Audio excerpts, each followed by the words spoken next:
अभी कोई सब्जेक्ट कोई बोलता है कि ये सब्जेक्ट है तो पहले अपने पास ये क्वेश्चन होता है कि कौन से प्लेटफॉर्म के लिए है। जो अभी भी 20 साल से खड्डे भर रहे पूरे सांगली शहर में। मुंबई में एक है हेमंत भालेराव करके। मतलब इस बार तीनों ने सिस्टम से पंगा ले लिया है, ऐसा ना ना ना ना ना पलाश, आपकी जो उम्र है, ये उम्र में बच्चे सोचते कि हम मुंबई से गोवा जाए। सही। क्योंकि राजपाल सर ने अर्ध में मुझे एक बात बोली थी कि यार कांस जाना है। Hello one money music, welcome to Bollywood framing. दोस्तों, पिक्चर आने वाली है, काम चालू है Z5 पे 19 अप्रैल को, और स्टारकास्ट मेरे साथ में है and the youngest director of Bollywood, Palash Munshi. स्वागत है आप तीनों का to Bollywood framing, Rajpal sir, Priya and Palash. Thank you. मैं पलाश से शुरू करना चाहूंगा क्योंकि कैप्टन ऑफ द शिप है। कब काम चालू किया है इस पिक्चर में? ये काम चालू हो गया था लास्ट जुलाई में। बारिश का वक्त था एंड ये स्टोरी मुझे पता चली उस वक्त सांगली में, और जब फैसला लिया कि इस पे फिल्म बनना चाहिए, क्योंकि ये एक ऐसा मुद्दा है जो हम लोग बहुत सालों से इग्नोर करते आए हैं। हर दिन 10 लोगों की मौत होना it's not a normal thing. तो डेफिनेटली एक कोशिश है हम लोगों की, जो कि हम लोग काम चालू के जरिए लेके आए। एंड यही है कि बहुत जल्दी इंडिया पॉटहोल फ्री बन जाए। Absolutely. ये कहीं पढ़ा था या सांगली में जाके किसी से ये सुना, क्योंकि ट्रू इवेंट पे आधारित है आपने जी जी जी। तो सांगली में मेरे कुछ फैमिली मेंबर्स रहते हैं, तो मैं आते जाते रहता हूँ। एंड वहाँ पे मैंने ये पढ़ा भी पेपर में, जब जाके मैं मिला जाके मनोज पाटिल जी से, जो कि आप जिन्हें फिल्म में भी देखेंगे, जो अभी भी 20 साल से खड्डे भर रहे पूरे सांगली शहर में। एंड जब रिसर्च की, जब पता चला कि ऐसे कई लोग हैं मुंबई में, एक है हेमंत भालेराव करके, काफी चर्चा में भी है, चर्चित है। तो वो भी ऐसे कर रहे हैं। इंदौर में एक है जो सब्जी बेचते हैं, उनके साथ भी ये घटना हुई है। तो जब इतने सारे लोगों के बारे में पता चला, जब मुझे लगा कि यार ये तो फिल्म डेफिनेटली बनना चाहिए, and it's a true story. And I hope कि इस चीजों से हमको सबक मिले। Absolutely. राजपाल जी, आपने बड़े बड़े डायरेक्टर्स के साथ में काम, अनीस बाज़मी हो, प्रिया दर्शन हो, राम गोपाल वर्मा हो, is the youngest director of Bollywood. जब इसके साथ में काम किया आपने, एक बार अर्ध में किया और अब ये दूसरी पिक्चर, क्या डिफरेंस है? देखिए, डायरेक्टर कोई भी जो होता है ना, तो दो डायरेक्टर हैं तो दो अलग अलग डिफरेंस दिखता ही है। एक्टर का काम होता है कि हर डायरेक्टर के इंटरप्रिटेशन में अपने आप को फिट करके और उसकी चाहत के अनुसार काम करना। तो वो लोगों के साथ काम किया, बहुत कुछ सीखने को मिला। बहुत अच्छा एक काम करने, कई सारी फिल्मों में काम करने का मौका मिला। और उस समय रील घर वाली होती थी, यस। अभी चिप वाली है। और आज before I think before corona और आफ्टर कोरोना, आज की डेट में अब ओटीटी का ज़माना है कि पहले जब कोई आदमी फिल्म, कोई भी फिल्म सोचता था तो या तो सिनेमा के लिए ही सोचता था। अभी कोई सब्जेक्ट कोई बोलता है कि ये सब्जेक्ट है तो पहले अपने पास ये क्वेश्चन होता है कि कौन से प्लेटफॉर्म के लिए है। ओटीटी के लिए है कि टीवी के लिए है कि फिल्म के लिए है, शॉर्ट फिल्म है क्योंकि, या यूट्यूब के लिए है। तो ऐसे में पलाश जैसे डायरेक्टर के साथ काम करना, इतना सेंसिबल काम करना बहुत ही हमारे लिए सौभाग्य की बात है। और देखिए, सिनेमा या मीडिया या हमारा जो फील्ड है ना, आप 40 साल बाद भी पुराने नहीं पड़ सकते, क्योंकि आपके पास में नया जीवन देने के लिए कैमरा है, न्यूज़ है, उस दिन की घटना है। तो 40 साल बाद भी अगर आप मिलोगे तो आप, एक्सपीरियंस तो आपका होगा, लेकिन बॉल तो पहली है ना, कि कल तक आपने सेंचुरी मारी और आज पहली बॉल से अगर अच्छा मारा तो छक्का है, नहीं तो कैच आउट है। तो आई थिंक वो जो डर था, तो उसके साथ एक से एक अच्छे लेजेंड के साथ काम करने का मौका मिला, बड़ा एंजॉय किया। और आज जो आप अपकमिंग लेजेंड हैं या जिन्होंने अपने अपने पाथ क्रिएट कर रहे हैं, तो इसमें दूसरी फिल्म है, इनके साथ काम करने को बहुत कुछ सीखने का मौका मिला। कौन एक अलग तरीके कॉन्फिडेंस है, एक अलग तरीके की जो है वो मन में फिल्म को लेके क्राफ्ट है। तो उस समय के हिसाब से उसमें कतई फिट अपने आप को एक स्टूडेंट की तरह, बच्चे की तरह समझता था। और आज भी मतलब इनके साथ जब जाता हूँ काम करने तो अपने आप आज नया दिन है और बॉल वही है, शब्द वही हैं, लेकिन एटमॉस्फेयर बिल्कुल इनके इनके ये कैप्टन है, इनके पॉइंट ऑफ व्यू से, तो इनके इंटरप्रिटेशन को समझ के कोशिश करूंगा कि एक बच्चा पास हो, उससे ज्यादा बड़ा बच्चा पास हो। जिया को तो हम टेलीविजन क्वीन बोलते ही है। यस, और इनके जो मीम्स थे वो बहुत वायरल हुए। किस तरह से आपका एक्सपीरियंस रहा working with Rajpal ji and Palash? Yes, तो बहुत ही जैसे बोलते लाइक बटर वैसा था। From the day one of the shoot everything was very smooth, everything was fantastic. It was one of my best working experience in my entire career. Yes. Super. Palash, आपकी जो उम्र है, ये उम्र में बच्चे सोचते कि हम मुंबई से गोवा जाए। लेकिन आप अपनी पिक्चर कान से लेके जा रहे हो, बहुत बहुत बहुत अच्छी बात, वाह, बेस्ट क्वेश्चन। क्या है एक्सपीरियंस कान का और किस तरह से हुआ ये? ये तो मेरे लिए भी बहुत सरप्राइजिंग था बिकॉज इम्पा से ही कॉल आया कि हम लोगों ने आप लोग की मूवी सिलेक्ट की है कांस में ले जाने के लिए, वहाँ पे इस फिल्म को स्क्रीन किया जाएगा। तो ठीक है, जब तब मैं ये एब्जॉर्ब कर रहा था, उसके पहले ही जब फ्रेंड्स को पता चला, उनके कॉल है, जो फिल्म मेकर्स फ्रेंड्स है, एक्टर फ्रेंड्स हैं, सबके कॉल आने लगे, बहुत बड़ी बात है। तो वो जब तक डाइजेस्ट होगा, अभी ये फिल्म रिलीज होगी एंड अगले साल जब फ्रांस जाएंगे तो जब इंशाल्लाह रेड कारपेट पे जब रहेंगे, जब की फीलिंग हम आई डोंट नो बहुत इमोशनल रहेगा। क्योंकि राजपाल सर ने अर्थ में मुझे एक बात बोली थी कि यार कांस जाना है, ये फिल्म कांस में लेके जाते हैं। तो अनफॉर्चुनेटली हम लोग अर्थ नहीं ले जा पाए, लेकिन काम चालू था, हाँ, इसलिए काम चालू है और रहेगा डेफिनेटली। जितनी इनिंग अच्छी खेल पाओ खेल लो, और मैं भी बच्चा हो जाता हूँ ऐसे कामों के लिए, एनर्जी मिल जाती है। और देखिए, एक एज एन एक्टर मैं आपको बताऊं, मैं सबसे पहले कॉमर्शियल फिल्मों का हिस्सा बना बाय ग्रेस ऑफ गॉड, क्योंकि आर्ट फिल्मों का पहले, आर्ट फिल्म और कॉमर्शियल फिल्म आज से 15 साल 20 साल पहले ये तो कंप्लीट कॉमर्शियल फिल्म है या कंप्लीट एक आर्ट फिल्म है।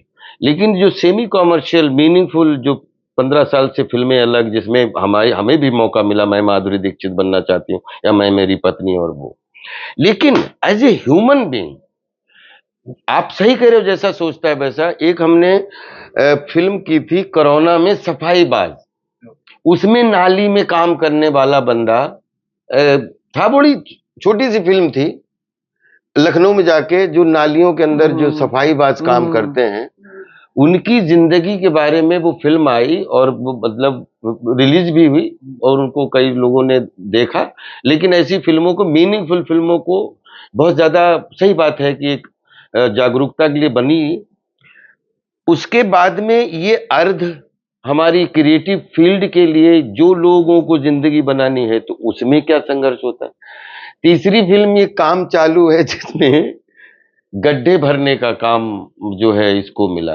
तो मैं खुद बहुत खुश हूं कि जीवन के सबसे नीचे वाले उससे शुरुआत हुई है, गड्ढे तक पहुंच गए हैं, और अब आगे बहुत सारी फिल्में करने का सौभाग्य सबको मिले, हमें मिल रहा है। मीनिंगफुल फिल्मों की एक श्रृंखला जो कॉमन मैन के रूप में है, आई थिंक उसमें अर्ध और अब काम चालू है मेरे जीवन की बड़ी लाइब्रेरी की महत्वपूर्ण फिल्में हैं ये, कि ये जीवन वाली, मीनिंग वाली फिल्में हैं, और वो मसाले वाली फिल्में हैं। मीनिंग और मसाले दोनों का अलग वो होता है। जी हाँ, ये जो काम चालू है, इसका मेन मुद्दा है कि पॉट होल्स जो रास्ते में है उसकी वजह से लोगों की मौत हो रही है ना। तो आपका कौन सा ऐसा लाइफ एक्सपीरियंस आपने देखा रहेगा या सुना रहेगा, कोई है? एक्चुअली बहुत सारे लाइफ एक्सपीरियंसेस है जो हमारे घर में जो काम करते हैं, जैसे वो है जो the lady who comes to clean the house, to mop the house, then there is another lady who comes for dusting the house. कई बार जब अगर हम अपने काम में इतने व्यस्त होते कि उनकी तरफ देखते भी नहीं, हाँ हाँ आ गई, ठीक है, दरवाजा खोल दिया, हाँ पहले ये रूम कर ले, मुझे थोड़ा सा काम है। अगर आप उनके चेहरे की तरफ देखोगे तभी आपको पता चलेगा आज ये थोड़ी डिस्टर्ब होके आई है। तभी उनके गले पे एक मार्क होता है, मतलब कुछ तो हाथापाई हुई है, लेकिन फिर भी she showed up. You ask them क्या हुआ है, बिकॉज जैसे मैंने इसके पहले थोड़ी टाइम पहले कहा, आप देखोगे, आप ऑब्जर्व करोगे, आप खुद में से निकलोगे, तभी तो आपको किसी और की कहानी दिखेगी। अगर हम if you are so full of ourselves, I me myself उधर ही स्टक है, देखेंगे कैसे कि आपके आसपास क्या हो रहा है? Because we are too self sensitive, not life sensitive. So आपके आसपास हर जगह कहानी है, आपको बस आंख खोल के देखना है। पलाश, आगे की जो आपकी जो फिल्म आएगी वो हमको जरा बताना, और क्या ऐसी रियल टॉपिक पे आप लेके आओगे या कुछ कमर्शियल सिनेमा, थोड़ा आइटम नंबर हमको देखने मिलेगा? नहीं, ये कॉमर्शियल भी अच्छी बनाएगा हाँ। पक्का। क्योंकि वो तो देखिए, जब आपको सिनेमा बनाना आता है तो आपको शेड ही तो तैयार करने हैं। ये शेड जीवन के शेड का सिनेमा है, तो 100% जिसमें जो एकदम बोलते हैं ना कि फुल ऑफ मसाला मूवी, या उसमें वो भी आराम से कर सकते हैं कहीं। वो तो आपका हुक कहाँ से मिलता है कि वो कैसे, हमें जब कॉमर्शियल फिल्मों में काम करने का मौका मिलता है, हमें खूब अच्छे से कभी टॉप 7 खिलाड़ियों में, कभी टॉप 5 खिलाड़ियों में, कभी उसमें, लेकिन कभी इस तरीके का मिलता है, तो इसमें भी जो संतुष्टि मिलती है, आई थिंक जिंदगी बैलेंस हो जाती है। तो जिंदगी बैलेंस करने के लिए दोनों तरीके का बनाना, मैं तो रिक्वेस्ट करूंगा कि दोनों तरीका अपनाना। कुछ काम चालू है? इसके बाद एक फिल्म ऑलरेडी रेडी है जो कि अगस्त सितंबर में रिलीज होगी, उसका नाम द मनी कलेक्टर है, और वो मैंने बनारस में शूट की थी। इसके पहले शूट खत्म हुआ था लास्ट मई जून में, लेकिन पहले हम लोगों ने डिसाइड किया काम चालू रहेगी, क्योंकि उसमें भी ये बच्ची है कुरांगी नागराज जो ना नहीं, मैं वो उसमें सिर्फ नहीं हूं, लेकिन मैं प्राउड फील कर रहा हूं कि उसमें बच्ची हैं, बच्चे। आइडिया ही इतना जबरदस्त, मतलब सरप्राइजिंग आइडिया होगा, मतलब मनी उस पे money the collector, money collector जो हम लोगों ने देखा है बनारस में, जो गंगा घाट पे से बच्चे सिक्के बच्चे जो निकालते हैं, पैसे उठाते हैं, तो अरे ये कमाल का। उसके ऊपर कहानी है, और सिर्फ नागराज है, कुरांगी नागराज उसमें, एंड बहुत प्यारी एक्टिंग की है। तो इसके बाद वो है, एंड उसके बाद कमर्शियल मूवी के लिए मना नहीं है, वो भी बनाएंगे एक दिन, लेकिन पहले बहुत सारे मैटर्स है उनको सॉल्व करेंगे, एंड फिर उस पर आएंगे। सुपर, मतलब इस बार तीनों ने सिस्टम से पंगा ले लिया है, ऐसा ना ना ना ना ना, सिस्टम से कोई पंगा, जीवन में कोई किसी से पंगा नहीं ले सकता। हमारा काम है एक क्रिएटिविटी के माध्यम से जनता जनार्दन सिस्टम सबको अवेयर करना, जागरूक करना। हम अपनी गिलहरी की भूमिका निभा रहे हैं कि हमारे देश में अगर क्या जीवन जीने के लिए जो चीज चुनौतीपूर्ण है, और हम अभिनय कर ही रहे हैं, तो अभिनय के माध्यम से, क्रिएटिविटी के माध्यम से हमने इस पे फिल्म बना के, मैं जितनी बधाई दूं पलाश को कम है कि हम जितने जागरूक हो जाएंगे उतनी जानें बच जाएंगी। वो करने के लिए पंगा नहीं है, ये जागरूकता है। कि जैसे आप अपने घर, अब जैसे बारिश में पूरे देश में जब बारिश होती है, जो हम रोज निकलते हैं जिन गड्ढों के सामने, उन पे ध्यान नहीं देते हैं, उसमें कितनी मौतें होती हैं आपको पता है। और जस्ट अगर चाहते तो 3 घर मिलके वो पाट सकते थे। तो हम एक दूसरे के ऊपर आरोप प्रत्यारोप करने से ज्यादा अच्छा है हम खुद अपने ब्लड में बसाएं कि हमें अपने आसपास गड्ढे मुक्त जिंदगी चाहिए। आप मिले थे उन व्यक्ति से? अरे वो तो काम करते भी दिखेंगे आपको, चिंता मत करिए। राजपाल जी, इस साल भूल भुलैया आने वाली है और जंगल की शूटिंग चालू है, के बारे में क्या? बहुत सारी फिल्में आने वाली हैं, बहुत खुश हूँ। और अभी तो 19 अप्रैल को काम चालू है, आने वाली है, प्लीज अभी देखिए। समय समय पे आपको सूचना देता रहूंगा। आप सबका आशीर्वाद बहुत कुछ मिला है, और अच्छा उसमें सब कुछ आपका है। प्लीज प्लीज Z5 पे 19 अप्रैल को हमारी फिल्म जरूर देखिएगा, काम चालू है। आई होप आपको पसंद आएगी, और आप देख लेंगे तो हमें आशीर्वाद मिल जाएगा। तो मैं भी रिक्वेस्ट करूंगा सारे दर्शकों को, Z5 पे 19 अप्रैल को काम चालू है, जरूर देखिएगा, और एक बार नहीं 2 बार देखिएगा। एक बार देखिएगा कि फिल्म, और फिर एक बार और देखिएगा कि उसमें और क्या क्या डिटेल की है। क्योंकि जो भी देखना है 2 बार।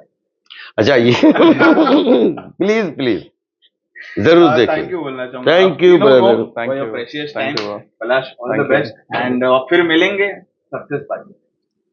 यस आपके मुंह में घी शक्कर दोनों हाथों में laddoo thank you thank you thank you